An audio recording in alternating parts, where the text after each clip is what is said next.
प्यारे बच्चों, कैसे हैं आप लोग। उम्मीद करते हैं सभी लोग अच्छे होंगे। तो चलिए आज हम शुरू करते हैं। बहुत काफ़ी दिनों के बाद में आज हम फिर से शुरू करते हैं, क्योंकि थोड़ा प्रॉब्लम था, इसकी वजह से हम क्लास नहीं ले पा रहे थे। लेकिन आज हम फिर से शुरू कर रहे हैं। क्लास 10 का लेसन नंबर 1 है, इतिहास का है। लेसन नंबर 1 है यूरोप में राष्ट्रवाद का उदय। क्या है? यूरोप में राष्ट्रवाद का उदय। उससे पहले हम लोग समझते हैं कि जो होता है इतिहास, का इतिहास किसे कहते हैं जानना जरूरी की, क्योंकि इतिहास के अंदर सामाजिक विज्ञान आता है। सामाजिक विज्ञान हम पढ़ेंगे, लेकिन अभी नहीं। पहले सबसे पहले हम समझेंगे कि इतिहास किसे कहते हैं। क्या समझेंगे? इतिहास किसे कहते हैं। तो आइए देखते हैं कि इतिहास किसे कहते हैं। इतिहास किसे कहते हैं? अतीत में घटित, है ना, अतीत में घटी घटनाओं का कालक्रम अनुसार अध्ययन करना। क्या होता है? कालक्रम अनुसार अध्ययन करना। जो अतीत में घटी हो, बहुत पहले पुराने साल में जैसे घटी हो, आज से 5 साल 6 साल पहले जो घटनाएं घटी हो, बहुत साल पहले जो घटनाएं घटी हो, उसी का अध्ययन करने को क्या कहते हैं? इतिहास कहते हैं। उसमें पूरा इतिहास में वो सब लिख जाता है। जैसे अभी कुछ साल पहले कोरोना आया था, कोविड-19 आया था, तो वो इतिहास में लिख गया कि हाँ 2000 इतने में आया था, तो और इतने आदमी, मतलब इसमें इतने मनुष्य मर गए, इतना नुकसान हुआ, इतना फायदा हुआ, यह होता है। ठीक है।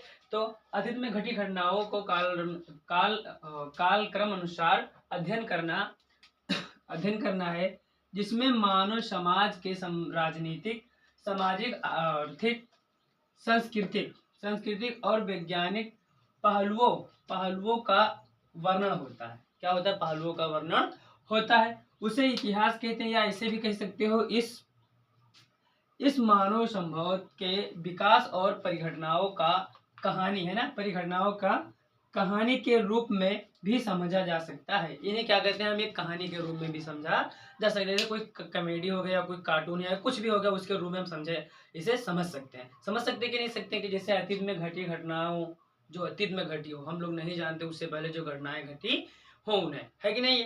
फिर उसके बाद में हम देखेंगे कि राष्ट्रवाद, है ना, यूरोप में राष्ट्रवाद का उदय। यूरोप में राष्ट्रवाद का उदय किसे कहते हैं? अब यूरोप में राष्ट्रवाद का उदय कब हुआ, कैसे हुआ, उससे पहले हम समझेंगे, फिर उसके बाद में समझेंगे। ठीक है। यूरोप में राष्ट्रवाद का उदय कैसे हुआ, तो चलिए सबसे पहले आप लोग ये नोट कर लीजिए, क्योंकि ये बहुत जरूरी है। सबसे पहले आप लोग लिखेंगे तो सबसे पहले हेडिंग डाल देंगे, लेसन नंबर 1 यूरोप में राष्ट्रवाद का उदय, इतिहास किसे कहते हैं, ये डाल देंगे। उसके बाद में ये पूरा नोट कर लेंगे। नोट करने के बाद में आप लोग फिर लिखना है कि यूरोप में राष्ट्रवाद का उदय क्या होता है। चलो सबसे पहले नोट कर लो आप लोग।